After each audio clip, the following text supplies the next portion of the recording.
Good morning, good evening, depending on where you're from, where you are. Today, I'd like to talk about something that I've been playing around for the past few weeks in FreeFlyer. Um, so this is basically an attitude control algorithm to get the satellites in alignment so that they can talk to each other. So a little bit about myself. I'm working as a researcher here in Pleiades Lab at Rome. Where we send a CubeSat every 2 years or so to perform experiments in space. So I've been working with FreeFlyer for more than a year at this point, but some of the key projects that I've done are using the FreeFlyer software to calculate the ground station service cost over 1 month, 2 months, 3 months, a few years, about 5 years. So how much would ground station service like the AWS or Leaf Space might cost the satellite companies over a period of time? And then considering that the second project, considering that we're all so excited to go back to the moon, I thought it would be fun to create a lunar rover and connect that using proposed 3 satellite ESA constellation around moon to connect that to ground station in Australia. The third one that I want to talk to you about today is the attitude control for optical communication link.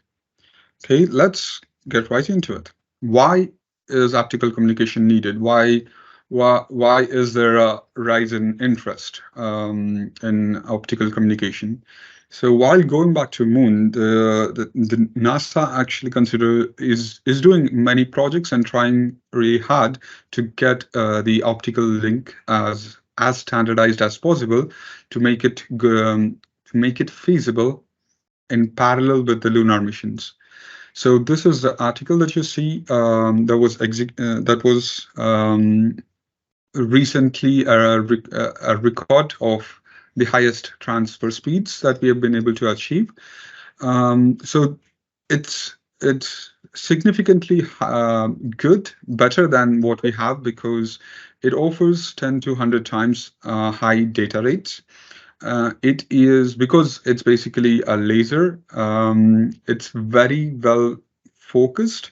It doesn't spread out, so there's less electronic interference or a chance that other countries or unwanted parties might listen in onto the conversations.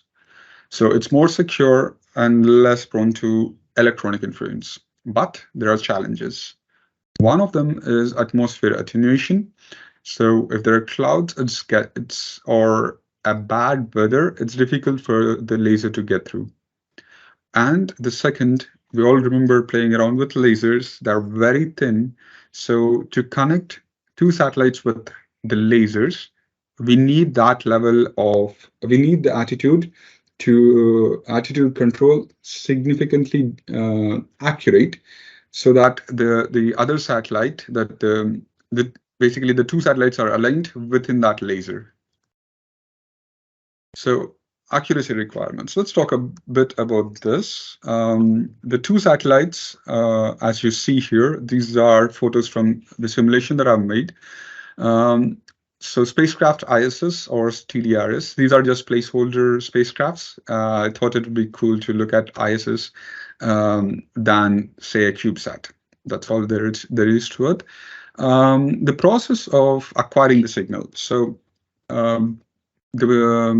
each of the satellites have attitude control actuators that can achieve a coarse control, maybe a little less than a degree.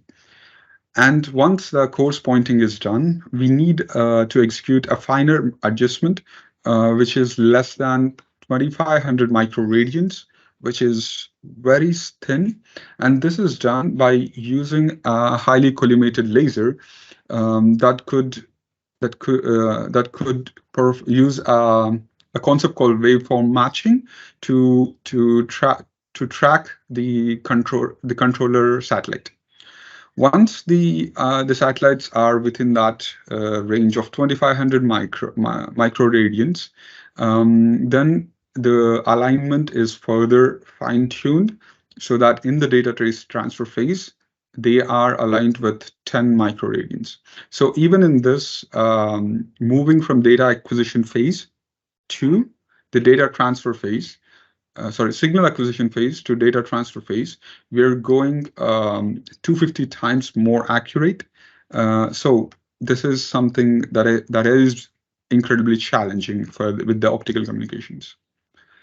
So at the moment, the satellites can course control based on the star sensors, other attitude control actuators, about 100 millirad, more or less.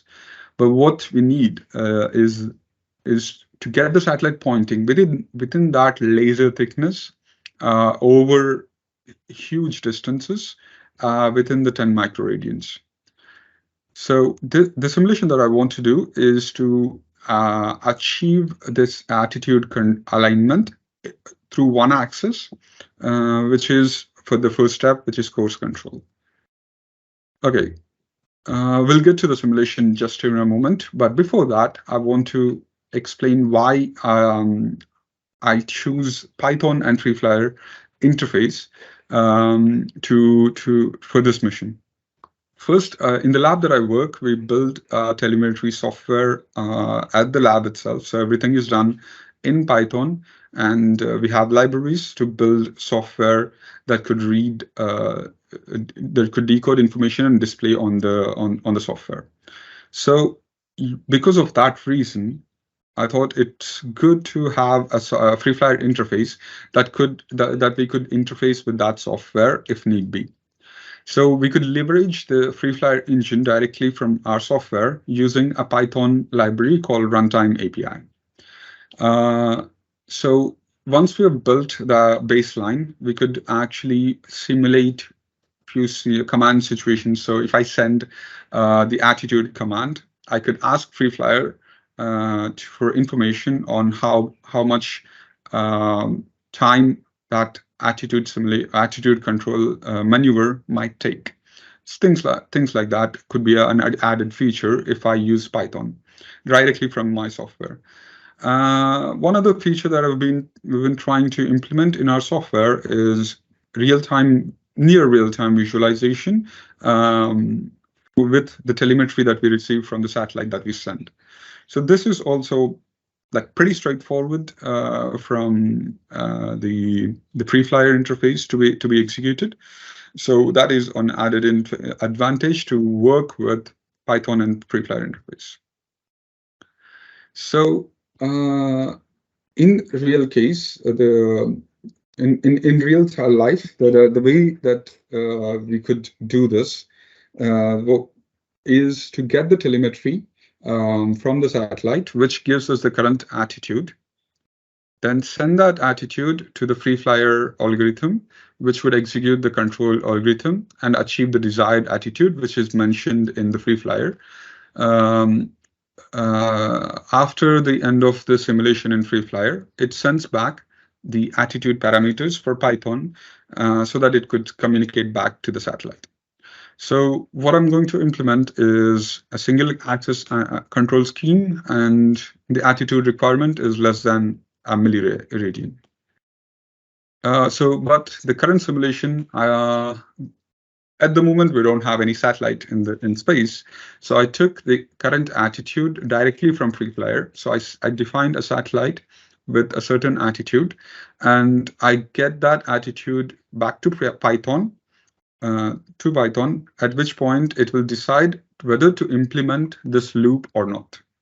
So if the attitude is bigger than what the desired attitude or what the defined attitude in Python is, then it triggers a control loop from FreeFlyer in FreeFlyer, which runs the control algorithm and gets the attitude in the desired range. So as I said earlier, it's basically I used the ISS 3D model, but it cannot actually do a 60 degrees rotation. What it's meant for, what this algorithm is also desired as a final step, is within a degree. So I want to get the execute the attitude control not more than a degree, but less than a degree. But for the simulation, a 60-degree slew looks good than 1 degree because because it's actually visible. So to do this, I defined a custom coordinate system. This is something that you can do in FreeFlyer with a single line of command. Once we define the vectors, so I defined a vector joining the two satellites, and another vector joining the space station and Earth. Once that's done, I can then define the coordinate system. I define the attitude of the spacecraft in the custom defined reference frame, and then the PD controller is based on this reference frame and the attitude defined in this reference frame. All right, so because we're done with the theory, let's take a look at what the simulation I ended up with. So what you're looking here is around the x-axis, assume that there is an antenna, and I want to align the x-axis of the spacecraft ISS with the x-axis of TDRS. Okay, so the ISS to TDRS is the vector that is directly connecting the space station to TDRS.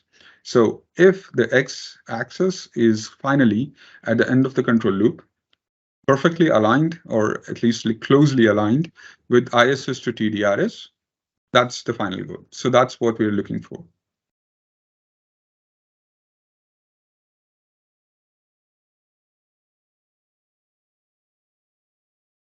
Let's see.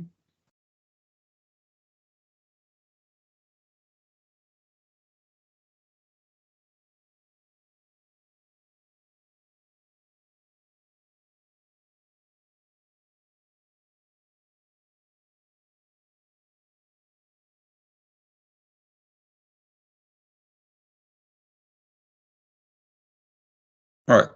So that now is within a milliradian, which was the requirement that we started with. So this took about a day to run, but let's take a look at the same thing from another angle. So again, we're just to remind, we're looking at the x-axis to be aligned with ISS to TDRS vector.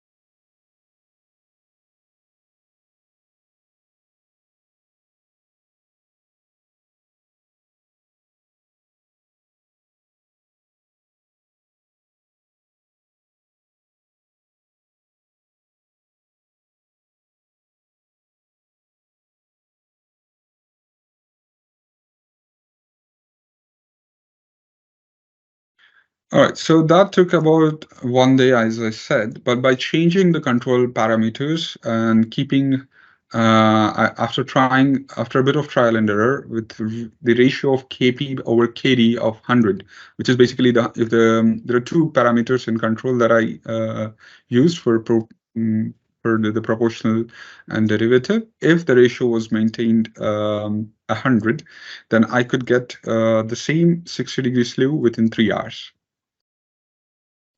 So I wanted to show you how a run directly from Python would look like. So this is the Python code that I wrote for this program. So I run it. I apologize, it's slightly slow. It's just because of my system, but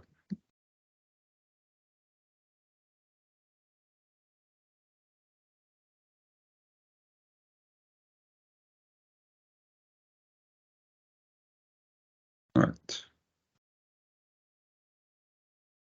So the earlier graph that we saw was exactly this, or I could run it just again, just to show at least from this point.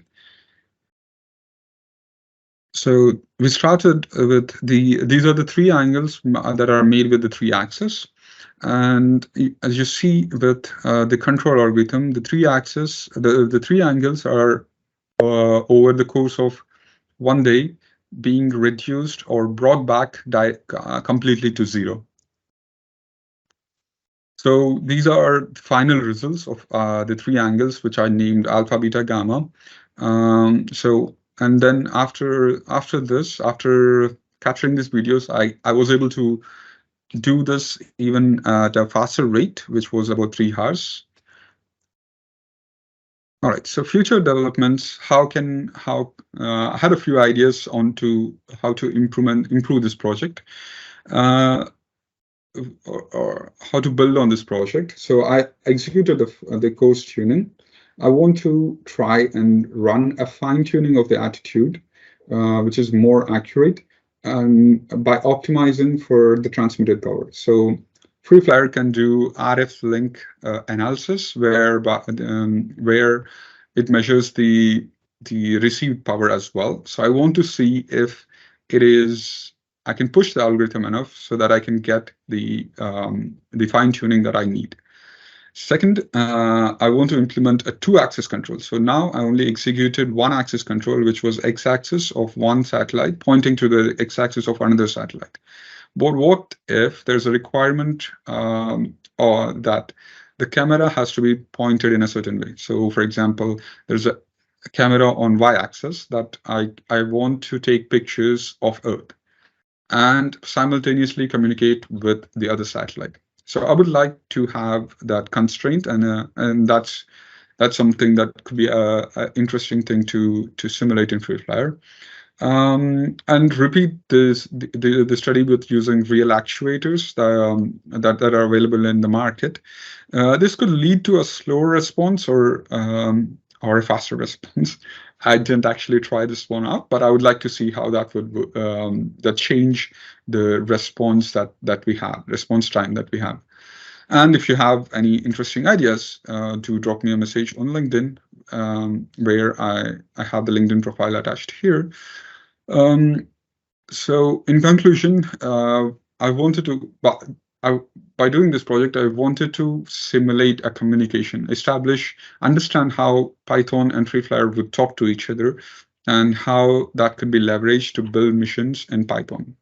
And that was achieved. And second, by the end of the project, I was able to get 60 degrees slew within 3 hours, although it's simulated, but it's an improvement than to the first one day that I had through the simulation.